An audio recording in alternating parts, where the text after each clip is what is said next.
Sa panahon ngayon mga ka-RSP, halos lahat na ng impormasyon ay nasa ilang click na lamang.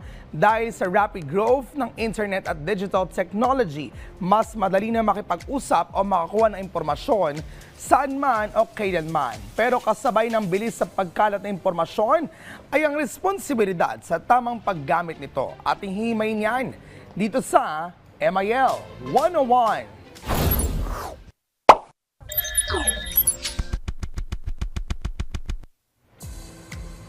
Hindi na lamang basadsul ang internet, bahagi na ito ng ating araw-araw na buhay, mula sa pag-aaral, trabaho, hanggang sa pakipag-ugnayan sa iba.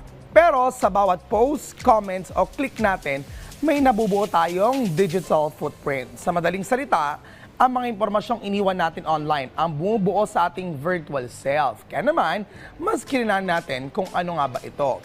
Ang virtual self, ang koleksyon ng mga digital record na nabubuo habang gumagamit tayo ng internet. Sa paglipas ng panahon, ang mga ito ang bubuo ng ating digital identity.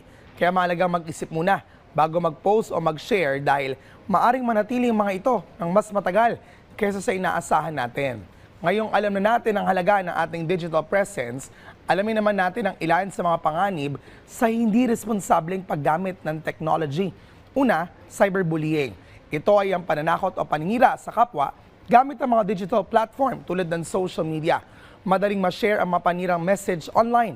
Pero tandaan, ang mga salitang binibitawan natin sa internet ay maaring magdulot ng matinding epekto sa mental at emotional well-being ng isang tao. Pangalawa, copyright infringement. Ito ay paggamit, pagkopya o pagbabahagi ng isang likha nang walang pahintulot ng orihinal na may akda. Hindi dahil nasa internet ay isang larawan, video o music ay pwede na agad itong kopyahin o gamitin nang walang pahintulot. Ang mga content creator ay may karapatan sa kanilang mga pag-aari, kaya mahalagang humingi ng permission kung kailangan. Pangatlo, computer or internet addiction. Ito ay ang labis at hindi na kontroladong paggamit ng computer, cellphone o internet na maaaring makaapekto sa ating kalusugan, relasyon at productivity. Hindi man natin maiiwasan ang paggamit ng internet, pwede naman natin itong gamitin ng responsable. Naritong ilang simple pero mahalagang tips. Una rito, think before you click. Cliché as it may sound, siguraduhin totoo, mapagkakatiwalaan at angkop ang impormasyong ibabahagi. Huwag agad maniwala o mag-share ng mga posts na hindi pa na-verify. Pangalawa, igalang ang privacy ng iba. Huwag mag-post ng larawan, video o personal information nang walang pahintulot. Tandaan, ang privacy ay karapatan ng bawat isa.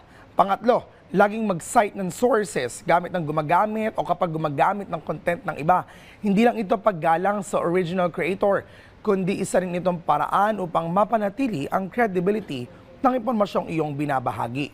Pang-apat, we have to be a responsible digital citizen. Gumamit ng magalang na pananalita, iwasan ang pagpapakalat ng hate speech at misinformation.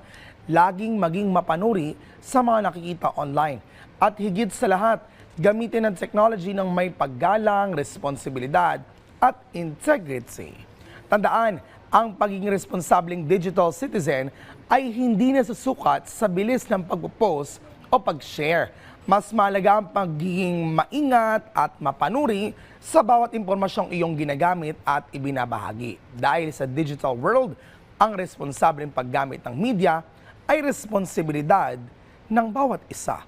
At para sa iba pang media and information-related topics, huwag palampasin ang mga susunod nating talakayan dito lang sa MIL 101.